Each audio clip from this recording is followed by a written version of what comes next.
It doesn't matter how we're different. What matters is how we love.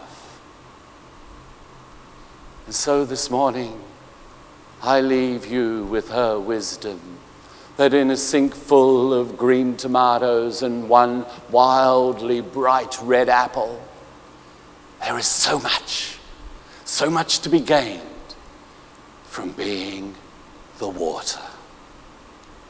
Madam Chairman.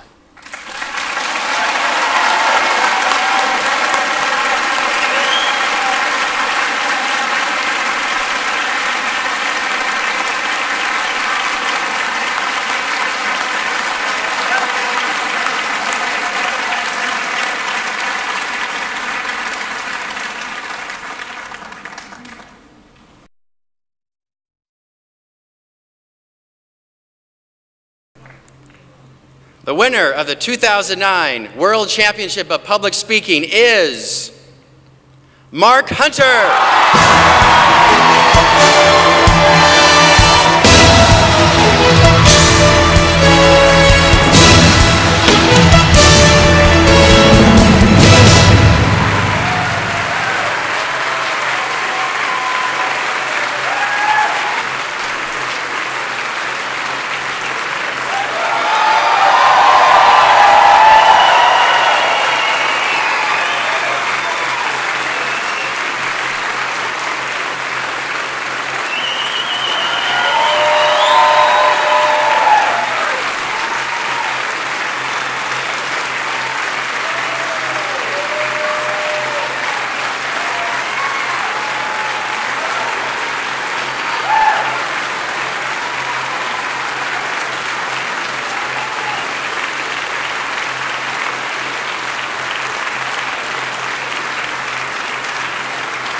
I'd like to give Mark a chance to say a few words. Mark.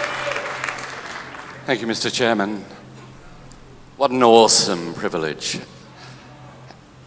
And may I first begin by thanking you for the gift of your time.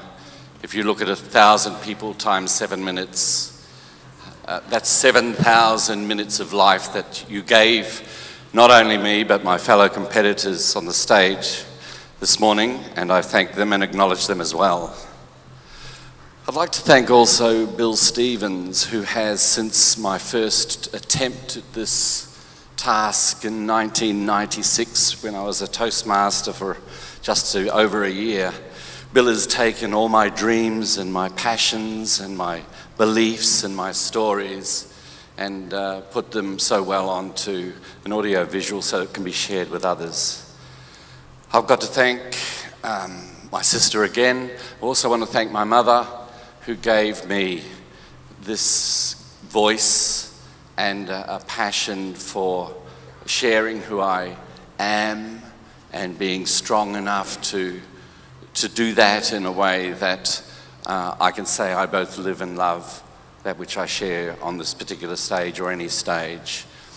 Thank you, Toastmasters. Thank you, District 69. Thank you, Australia. While the conference next year is not going to be in Australia, I'm going to take great pride in taking this little piece back to Australia.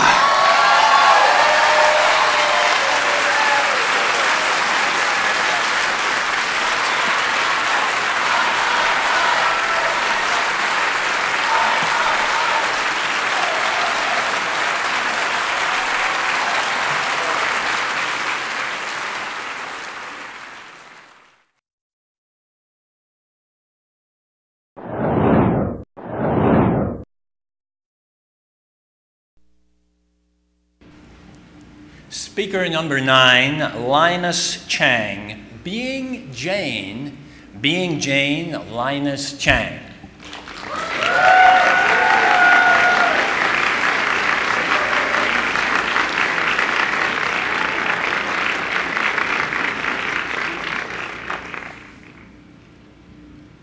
Oh no, we're going to be late. Mr. Contest Chairman, ladies and gentlemen, I was driving with a friend to a Toastmasters district convention and we used a GPS, satellite navigation device, instead of a map. It seemed like a good idea at the time because my friend and maps really didn't get along. And I was happy because I could listen to Jane, the voice inside the GPS, with her smooth, sophisticated, and let's face it, sexy voice. Jane could tell me where to go all day and all night long. It was a nice drive through the rolling hills of Australia, and after passing through some glorious forests, Jane announced, "You have arrived at your destination." I expected a 5-star hotel, but instead I saw a cow paddock. For a convention? I knew the global financial crisis was bad, but this was really low budget. Well, that day, it was my fault. I put in the wrong address. But despite that mishap, Jane demonstrated to me some valuable life lessons. Lessons about the past, the present, and the future. Lessons perhaps relevant for us all. Even though we were lost, Jane never got angry. But what if Jane were like a nagging mother? "Ah, turn left! I told you turn left! Why you no listen to me? Ah, you naughty, naughty boy! You always get lost!" No, Jane is always calm and patient. She doesn't care where you started or how many wrong turns you've taken. She just accepts the past unconditionally, without judgment or ridicule. And Jane is also flexible with the future. You can set any destination you want, even choosing the shortest or the fastest route. Or if you've got kids, the fast food route through McDonald's. And if along your journey you happen to take a wrong turn, she simply updates the plan. Jane is completely flexible. So if Jane accepts the past and she's flexible with the future, what does she give us? Freedom. Freedom to live the present. Freedom to experience life. Freedom to focus on where we are right now. Crikey, she sounds like the perfect partner. We can be like Jane and be free to experience the present. But all too often, our minds are consumed by our past or our future, and then life passes us by. For me, I spent most of my life living in the future. I'd done the positive thinking, the self-development courses, and the goal setting. And at the age of 24, I set my destination in life. Within 6 years, I wanted to have a successful business, a wife and child, and a home with a white picket fence. And for years, I chased that dream, and I achieved every single one of those goals. But I had no time. No time for my parents. No time for a vacation. No time for the present. And then it crashed. Divorce. And what looks like a rosy future crumbled into a barren wasteland of shattered dreams, leaving feelings of despair, worry, and regret.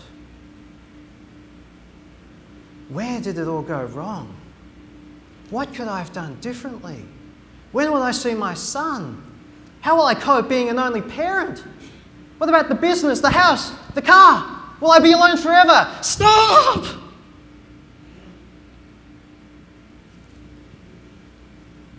And in that silence came the answer. Accept the past. It can't be changed. Be flexible with the future because it's uncertain.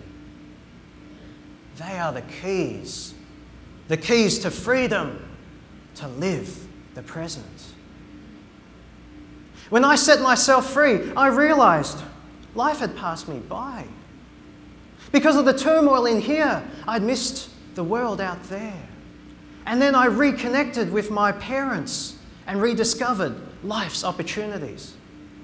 I rejoined Toastmasters, despite their strange rituals. And after all, I still had my health and my abilities, and most of my good looks. Well, that's what my mother told me. You see, the world hadn't changed, just my focus. So what happened when my friend and I arrived at that cow paddock?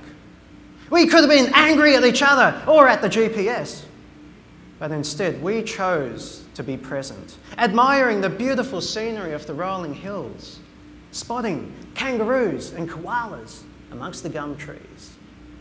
Friends, in life, it doesn't matter so much whether we arrive at a 5-star hotel or a cow paddock. What matters is that our minds are free, free from despair, worry and regret, free from even nagging mothers. If we can accept the past, be flexible with the future, then we can live the present. Because there's so much to gain by being Jane.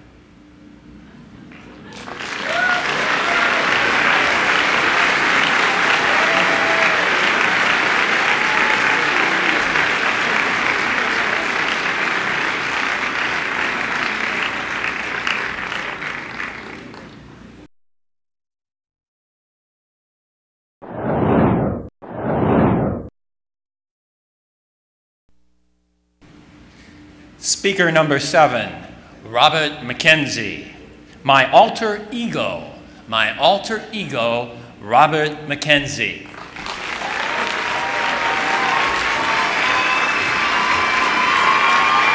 Thank you, Michael.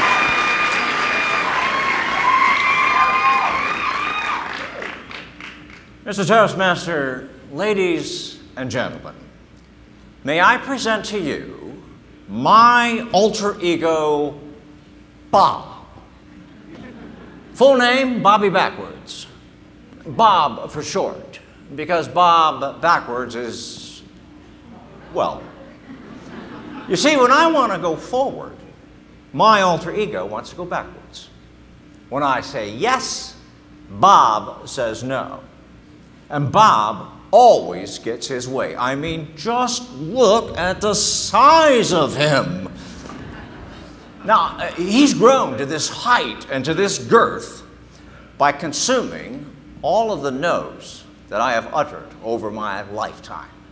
No's in response to my fear of failure, my fear of embarrassment, rejection, judgment, responsibility. What?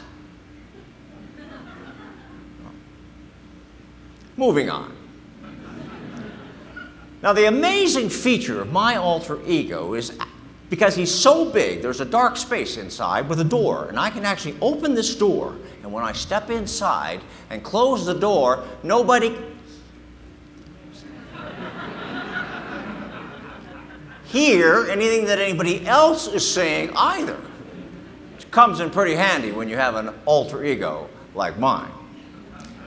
Now, Bob was 25 years in the making. Difficult, painful years. It all began in kindergarten.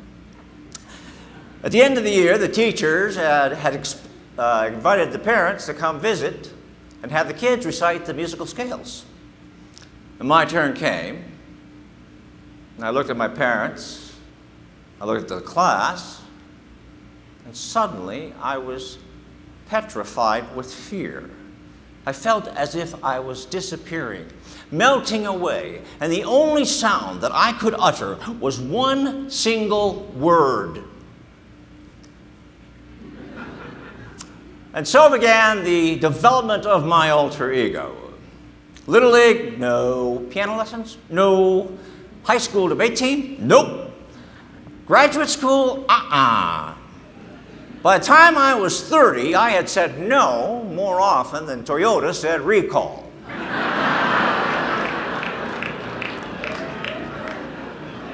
Surprisingly, at 35, I met an amazing woman, a beautiful woman, a smart woman, a woman embraced by an aura of yes. And we went out for, 20 minutes.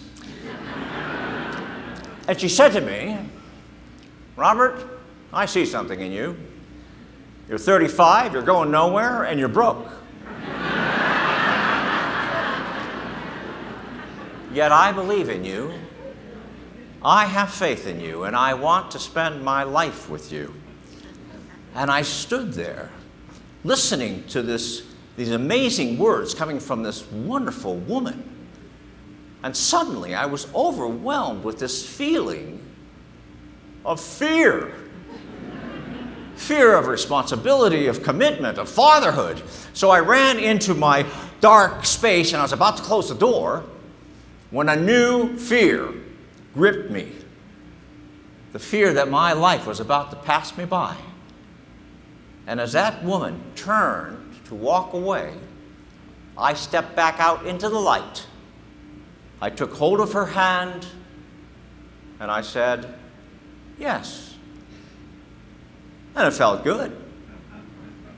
So I did it again. A child? Yes. A new business? Yes. A second child? Yes. 30-year mortgage? Yes. Third child? Yes. Toastmasters? Ooh.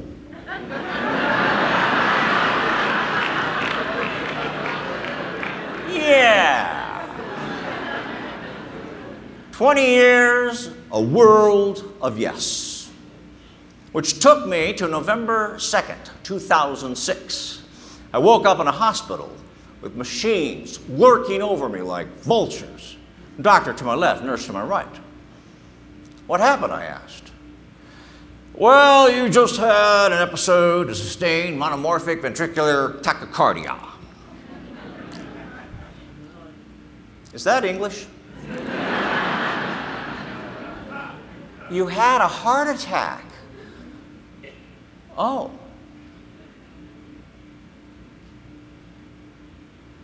Oh. We hear that the fear of public speaking, what I'm doing right at this moment, is greater than the fear of death. Not even close.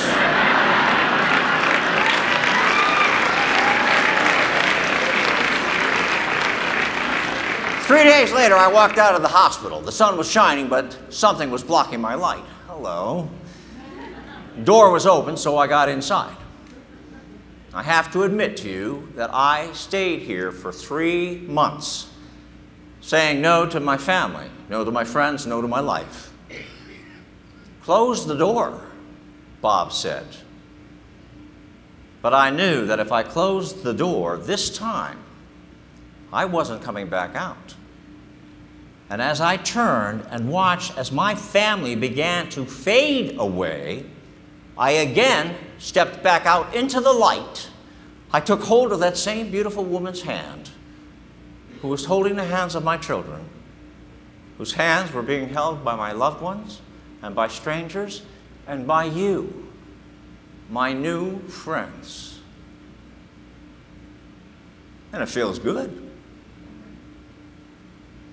And we all have an alter ego, a dark space.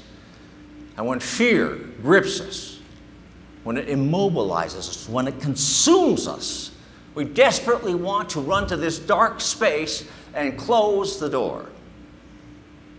I can only say this, that when that door closes,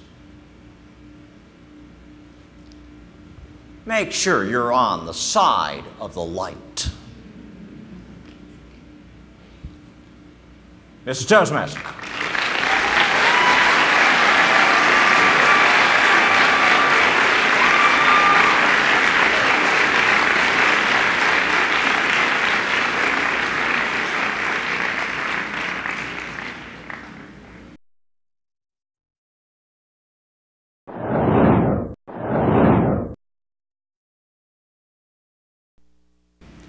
Speaker number 5, David Henderson, The Aviators. The Aviators, David Henderson.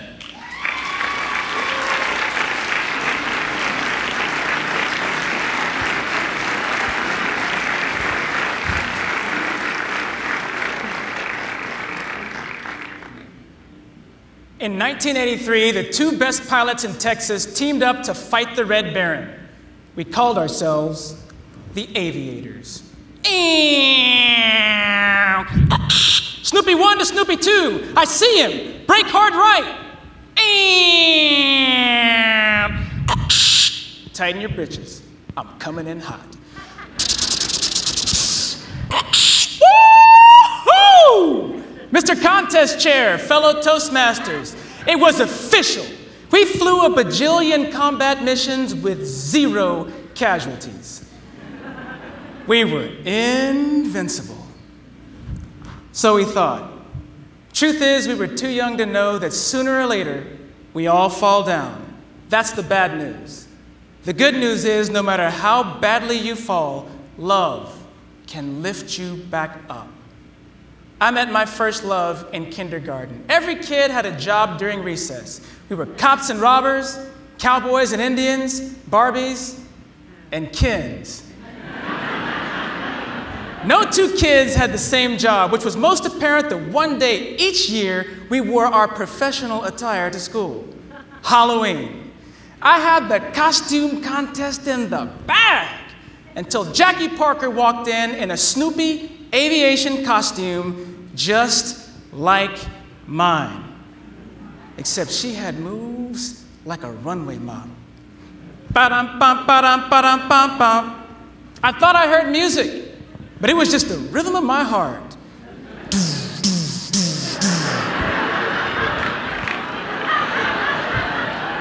I looked at her and my eyes popped out of my head.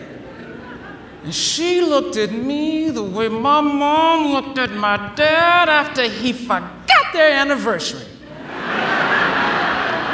Fellow Toastmasters, not only was I dressed like Snoopy, I was in the doghouse. Jackie walked up to me and said, "Oh, no, you didn't.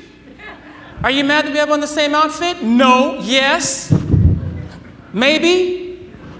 I learned something that day. Girls don't mind when you show up wearing the same outfit.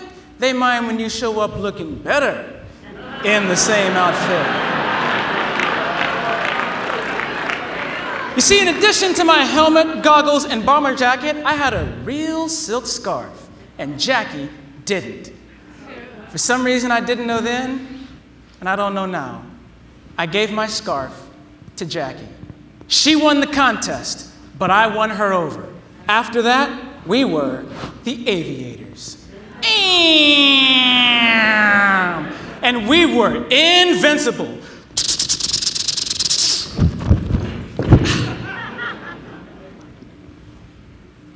But sooner or later, we all fall down. When Jackie fell and hurt her elbow, it seemed like no big deal at first. She took too long getting back up. No big deal. Her arm took too long to heal. No big deal. Until the doctor said she had a bone infection. That was a big deal. The reason why was even bigger. Jackie had sickle cell anemia, which meant our flying days were over. Now, many of you are wondering the same thing I wondered. What's sickle cell? It's a genetic blood disorder. People think of it as an African-American disease, but it affects people all over the world, from the Middle East to Asia to South America. People with sickle cell have deformed red blood cells, which carry oxygen through your blood vessels. Normal cells look like discs and pass freely through your blood vessels. Sickle cells look like sickles. They clump together, causing traffic jams, which in turn cause episodes.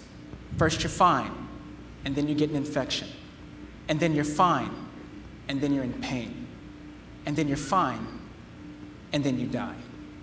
There is no known cure.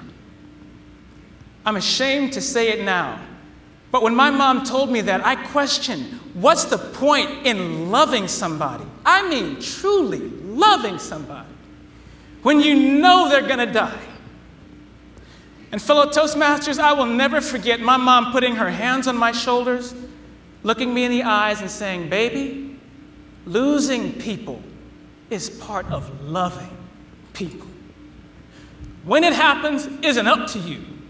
All you get to choose is what you do with the time you have. Now that little girl needs you by her side, and hard as it is going to be, you need to be there or you will regret it for the rest of your life. And trust me, regretting is a lot harder than loving. So you be strong and you make me proud. They diagnosed Jackie when she was 7. And she died when she was 14 years old. And through those years, I found the strength to follow my mom's advice through every episode. I stuck by Jackie's side. And in the end, I decided to say goodbye the same way we said hello. I dusted off my helmet, and I wore it to the hospital. You should have seen the look on Jackie's face when I asked her, do you remember how we first met? And she said, no, yes, maybe. And what she did next made me regret ever wondering whether it's worth it loving somebody when you know they're gonna die. She reached in her nightstand and she pulled out that scarf. And I said, you kept that thing? And she said, not the thing, David, the memory. When my pain got to where I couldn't bear it, I went back to the moment you gave this to me, and it got me through. Your love, it got me through. I hope giving it back does the same thing for you. Sooner or later, we all fall down. I've fallen down many times since then, but remembering Jackie always lifts me back up. Fellow Toastmasters, losing people is part of loving people, but if you do it right, they'll never leave your side, even after they're gone. Mr. Contest Chair.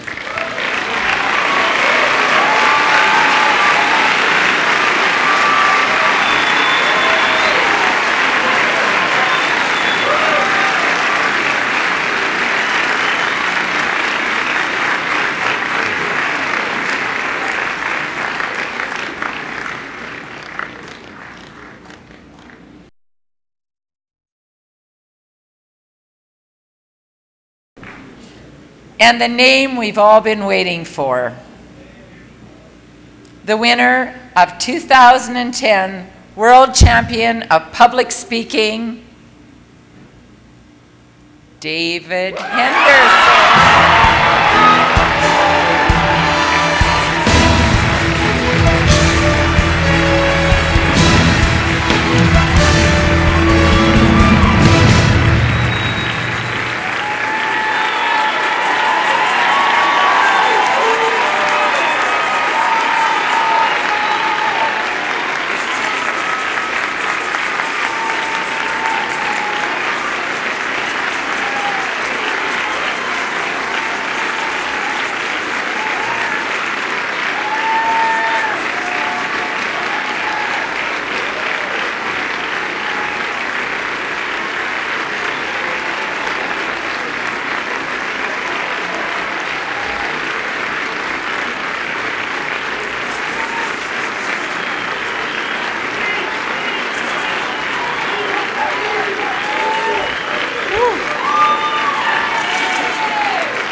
Well, you know, I think it is table topics. And I think for the first time in my life, I may actually be at a loss for words. You know, really, I've got so many things going through my head, I don't know that I can give a coherent speech, but I will leave you with one thing that has truly, truly helped me. When you're thinking about your own communication skills, I have one motto, and that is, you can't tell people, you have to show people. I don't think people want to hear speeches so much as they want to feel experiences. And I think the best way to figure those out in your own life is to think about the things we're all really trying hard to get right. And I don't think we're trying to get our job right so much as we're trying to get the relationships in our life right. You can find someone who wants a higher paying job, but I think that goal is different than trying to make sure you're spending more time with your children or making sure you're making amends with people before they pass away. Look at the people who got those things right, and I think you've got the best material for your speeches. So thank you so very much.